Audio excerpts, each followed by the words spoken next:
Hé ember, dobd ide azt az üveget. Teljesen kiszáradtam. Ezt? Inkább nem dobom, mert törik. Itt van ez, az nem törik. Kösz szépen. Tudod, miért jobb a műanyag palackok helyett inkább az üveget használni? Bár mindkettőt újra lehet hasznosítani, a PET palackot csak nyersanyagként lehet újra feldolgozni, míg az üveget visszaválthatod és újra töltik. Így többször is cserélheted ugyanazt az üveget. Körülbelül 60-80-szor térül, mire összetörik. A pillepalackok legtöbbször a szemétlerakatban, de sajnos sokszor a patakokban, erdőszéleken végzik, és évtizedek alatt sem tűnnek el onnan, ha csak össze nem szedjük őket. Újrahasznosításuk energiaigényes. Megdöbbentő, hogy milyen kevés az olyan üzem, ahol ezeket újra fel lehet dolgozni. Azt is kevesen tudják, hogy ha a műanyag palackban a napon hagyom a vizet, akkor a palackból káros anyagok kerülnek a vízbe. Ez viszont az üveg esetében nem történik meg. Szóval azt ajánlom, használjatok inkább visszaváltható üveget. Te mit eszel? Ez ilyen boltikai fast food, lefagyasztott, finom is, meg kéznél van mindig, gyorsan meg lehet csinálni. Szerintem ez tökéletes. És te? Én szalonnát. Fodorul hoztuk. Zöldség, gyümölcs, mindonnan hozzuk. Hát, szerintem az a jó. Szerintem egyszerűbb lemenni a boltba és megvenni. Együtt van, egy helyen, olcsó is, és nem kell kilométereket menni, hogy megvegyed. Amúgy mi, ha tehetjük, mindent fodorról vásárolunk. Tejet, tejfölt, zöldséget, gyümölcsöt. Sokkal egészségesebb, meg finomabb is, meg frissebb is, az az igazság. Mi úgyis a szupermarketból vásárolunk. A szupermarketekkel az a helyzet, hogy van egy csomó zöldség, például paradicsom, ránézel, nagyon jól néz ki meg minden, ha megkóstolod, akkor semmi íze sincs. Amúgy nagyon sok ember van, aki városról falura költözik, azért, mert nincs munkahelye, és falun mezőgazdálkodással próbálkozik. Szerintem, hogyha tőlük vásárolok, akkor segítek ezzel nekik egy keveset. Ha a falusi gazdától szerzem be az ennivalómat, sőt, ha még ismerem is, akkor biztos, hogy jó minőségű, ízletes falatok kerülnek az asztalomra. A jó gazda tudja, hogy nincs szemét, mindent fel lehet használni.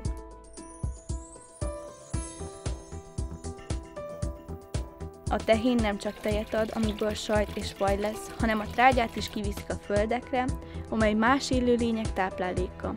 Végül a földben a növények jobban nőnek tőle.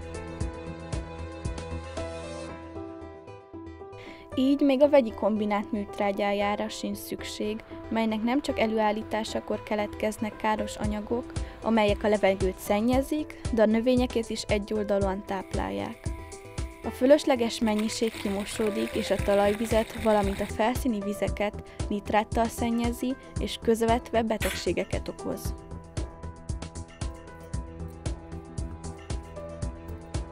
Ebből a városlakó is tanulhat. A szerves hulladékainkat egy komposztládába gyűjtve értékes termőanyagot, virágföldet kaphatunk, de egy kis ügyességgel még zöldséget is termeszthetünk. Ne dobd el a konyhai hulladékot, az más élőlénynek tápláléka lehet.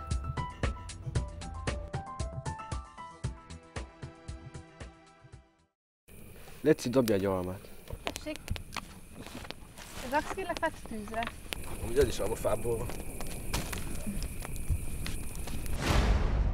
Kellemes a fa alatt üldögélni, mert árnyékot biztosít és szabályozza a páratartalmat. A napsugarak hatására szervetlen anyagokból szerves anyagot állít elő, miközben az élet számára nélkülözhetetlen oxigént juttatja a levegőbe. A fát több mindenre használjuk, a gyümölcsét megesszük, deszkákból bútort készítünk, majd ha arra sincs szükségünk, elégetjük. A gyümölcsfák virágából a méhek mézet gyűjtenek, koronájában madarak, bogarak laknak, és ha lehullatja leveleit, az lebomlik, és visszakerül a földbe tápanyagnak. A fa teljesen lebomlik, nem úgy, mint az ember által előállított anyagok nagy része. Tanulhatunk a fától, hiszen míg az ember készítette tárgyaknak általában egy felhasználása van, a fának többféle is lehet. Te beszélsz itt a fa felhasználásáról. Én még a kólásdobozt is felhasználom, méghozzá többféleképpen. És hogyan? Hát például gyümölcsöszalót készítünk belőle, így otthon megasszoljuk a gyümölcsöket, és akkor azt nem kell megvenni sokkal drágábban az üzletből. És még fülbevalót is készítek belőle magamnak. De jó a fülbevalód! A te szalmakalapod is olyan vagány. Próbáld fel a fülcsimmel.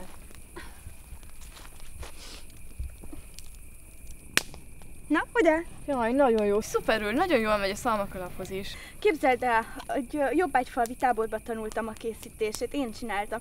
De olyan ritka már, hogy szalmakalapot lehessen venni valahol. Tudtad, hogy házat is építenek belőle? Házat? Igen, ugye milyen vagány?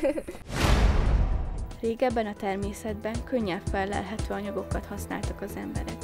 A learatott búzából kenyér készült, de a szalmaszálakat is felhasználták, például kalapot készítettek belőle. Ha elrongyolódott, mehetett a komposztálóba. Ma főleg egyszerhasználatos dolgokkal vesszük körül magunkat. Ha kiürült, elromlott, gyűl a szemétlerakóba. Bár sok mindent nyersanyagként újra feldolgoznak, sokszor egy kis leleményességgel, a szemétnek is lehet új hasznot találni. A kiürült sörös vagy üdítős dobozból nem csak fülbevalót lehet készíteni, hanem akár hőcsapdát lehet építeni belőle, amivel aztán gyümölcsöt lehet asszalni.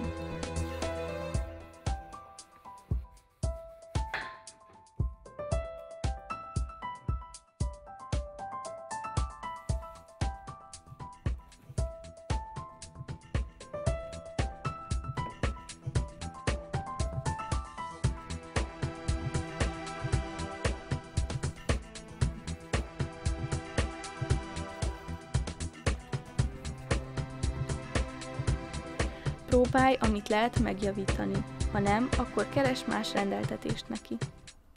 Nem adod ide a telefonomat? Dehogy nem, tessék. Hoppá, ez egész szétment. Ez hányadik? Körülbelül a 6. És a többi az hol van? Ott ül a fiók mélyén otthon. Gyűjtöd őket? Valóban szükséged van újra? Tanuljuk meg a természettől. Ami elromlik, meghal, az lebomlik, újrahasznosodik. Ami az egyiknek szemét, a másiknak táplálék.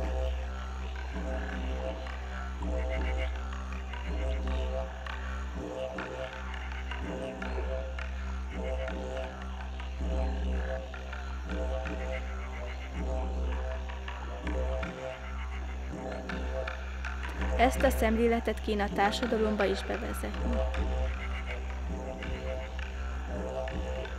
A hulladék lehet akár táplálék is.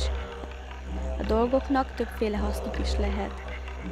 A változatosság megvéd és fenntart. A természet optimizál adott keretek között. Használd a napenergiát. A körforgás önszabályozást eredményez. Ugye mennyi mindent tanulhatunk a természettől?